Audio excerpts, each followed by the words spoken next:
गौरी गोड़ भराता बाबा चले में पहाड़ जी, गोड़ भराता बाबा चले में पहाड़ जी, कैसे के आई रौरा द्वार जी।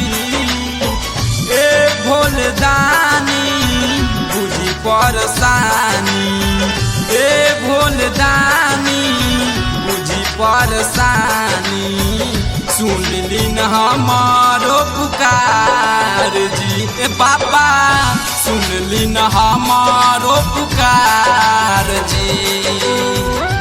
Mix by Arun sound.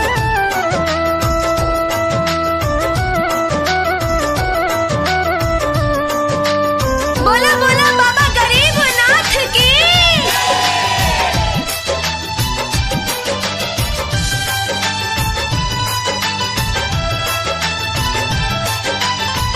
कैसे के कहीं बाबा लौके ना लोता, लागता कि फल भर में सुना होई खोता। हाँ हो हाँ, कैसे के कहीं बाबा लौके ना लोता, लागता कि फल भर में सुना होई खोता। सहलो सहाता नहीं बुझी मजबूरी, पावे के प्यार राउर बाटे जरूरी, करनी बहार लगतार जी। ए भोलदानी बुझी परेशानी, ए भोलदानी बुझी परेशानी, सुन ली न हमारो पुकार जी। ए बाबा सुन ली न हमारो पुकार जी।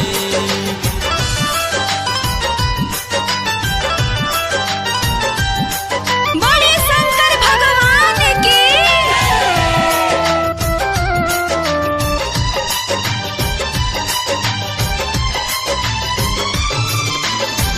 राशि राजू बाबा बाटे लाचार हो, बीच मझधार में बानैया खाड़ हो।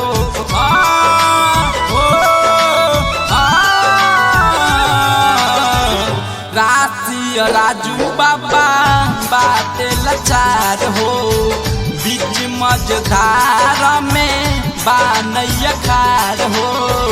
रामकांत राजा दया बरसाई, अपने शरण में ओकरा सेवका बनाई, ठीक न मोरा समाचार हो।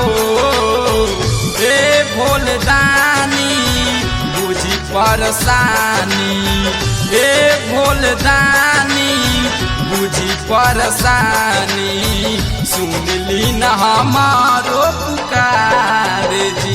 ए बाबा सुन ली न हमारो पुकार जी। गोड़ भराता बाबा चले में पहाड़ जी, कैसे के आई रौरा द्वार जी। ए भोलदानी बुझी परेशानी, ए भोलदानी बुझी परेशानी, सुन ली न हमारो पुकार जी। ए बाबा सुन